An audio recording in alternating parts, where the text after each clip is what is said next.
We're going to really jump into what are some of the biggest mistakes before a sale. And this is where I see owners lose seven figures even before they realize the business is at risk. So let's start here in that most business owners don't know the number that actually matters. Legal gaps. Nate. So many gaps.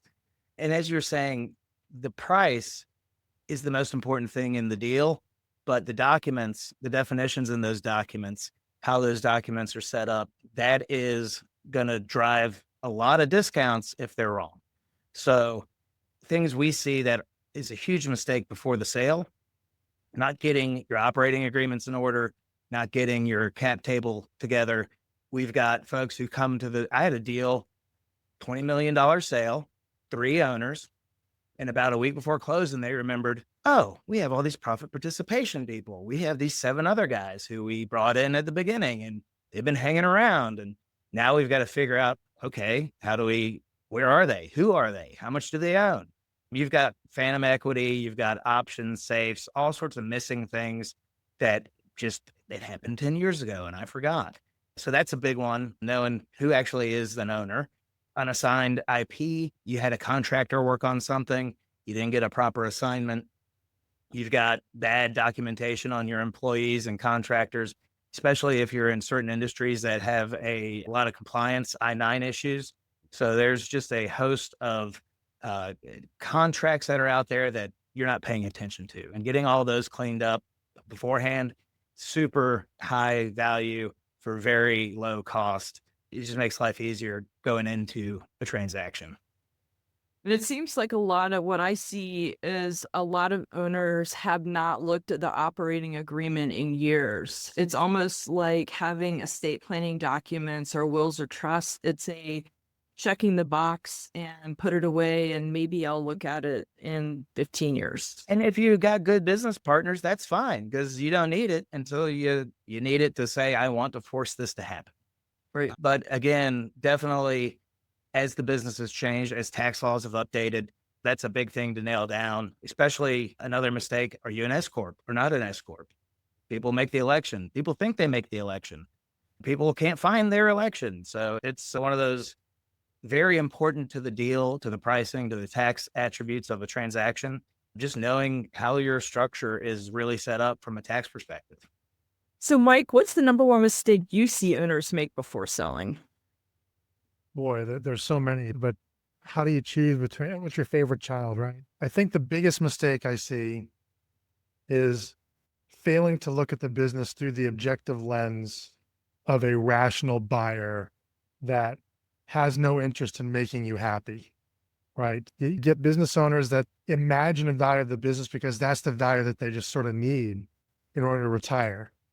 Or they feel like they want to be paid for sweat equity. And I have yet to see anybody buy anything with sweat equity. Or, the business isn't very successful, but there's this narrative that, well, somebody who is smarter with more energy could make the business profitable, right? Well, why would I want to do that? So it all rolls up into failing to look at the business with a sense of true objectivity and understand the perspective of a buyer, that a buyer doesn't want to buy a mess. A buyer doesn't want to buy a reclamation reconstruction project. Or if they do, they want to be compensated handsomely with a massive discount. They want to buy something they can step into and is going to generate cash return right away without skipping a beat. When we look at some of the reasons why businesses don't have a smooth transition, that maybe points to some of the mistakes about preparing for one. And one of the biggest is dependence on the owner. They've got to have it all in control. They make the sales, they make sure delivery is happening. They've got it all. And it's not just that we want to see the owner literally fire him or herself from those roles and really truly be the chair of the board. That's the ideal situation, right?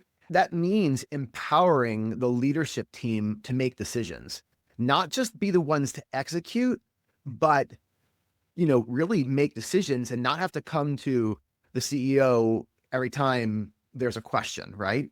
Being able to do it on their own and empowered is critical. The other thing that I see a lot of is some pretty messy financials. There are 2 reasons that we could have unclean financials. The first is simply because they're poorly kept. And we don't have a professional accountant in the role of being responsible for the financials. Sometimes the owner thinks, I have all these tools at my disposal. I'll just do it because, it's not that hard. Unfortunately, it's very easy to mess up. That's one reason it can be unclean. But the other reason it can be unclean is because the owner is mixing personal expenses with the business. And when we have a business that is really clean and clear, that's what gives confidence to a buyer that the cash flow that it appears to be generating is what it is actually generating.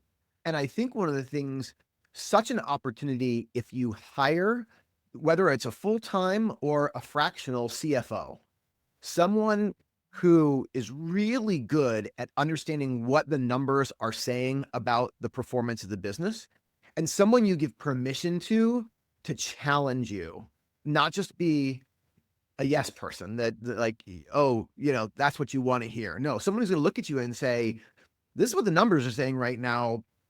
I'm not sure that we should rest on that comfortably. But if we tie all that together, and if I said there was one thing that pulls it all together, I'd say it's that owners trying to do everything on their own, thinking to themselves, I know the buyers, I know what I have to do, I know my industry better than anybody. And all of that might be true, but I think it makes a real big difference when you hire experts in the various domains and let them really help you make a difference in your business.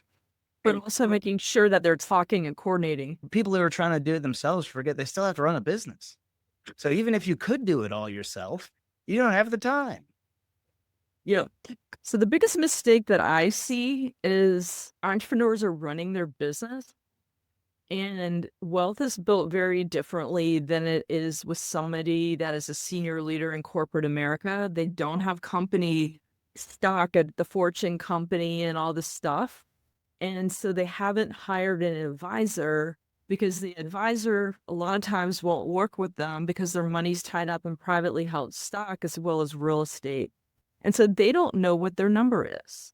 Like, if I needed to exit this business, how much do I need? And you may hear the term by other exit advisors, wealth gap. It is simply, what is your wealth goal minus what you have? So if I figure out that Mike Blake lives on 300 grand a year with that business, and we've recasted EBITDA, it's his country club membership, it's everything. Sorry, Mike, I know that's not your jam, but I get to pick on you.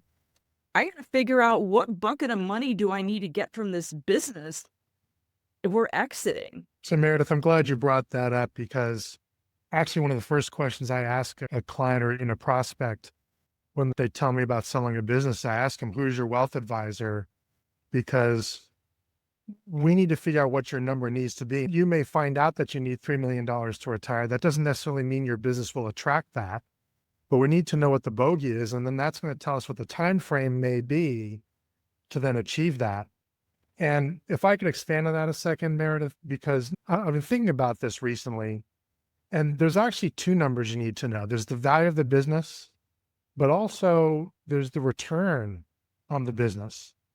And something a lot of people forget is that if you're operating a business and not something that's masquerading as a high stress, high risk job, then your business needs to be generating a return on equity.